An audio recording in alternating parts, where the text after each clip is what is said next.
ওয়ারিশান সম্পত্তি বন্টননামা দলিল ছাড়া নামজারি করলে টিকবে কিনা?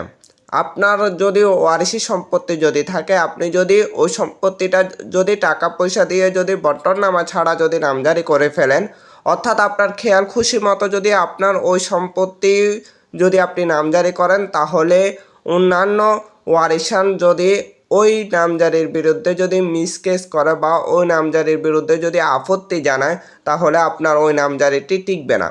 কারণ হচ্ছে, আপনি যে সম্পত্তিটায় আপনি যে দাগে যতটুকু হিস্সা মালিক, তার বাহিরে যদি আপনি নামজারি করেন বা আপনার ওই সম্পত্তিগুলো নামজারি করেন, যে সম্পত্তিগুলো রাস্তার ধারে অবস্থিত বা যে সম্পত্তিগুলো মূল্য একটু বেশি থাকে, সাধারণত ওইসবগুলাই নামজারি করে থাকে। ওইসব নামজারিগুলো যদি আপনি অন্যান্য ওয়ারিশকে ঠকিয়ে বন্টননামা দলিল ছাড়া যদি করেন, তাহলে ওই নামজারিটা টিকবে না। আপনি যত টাকা নষ্ট করছেন ওই টাকাটাই বৃথা যাবে। তাই ওয়ারিশান সম্পত্তি আগে বন্টননামা দলিল করুন, তারপরে ওই নামজারিটি করুন, তাহলে আপনার ওই নামজারির কোনো সমস্যা হবে না।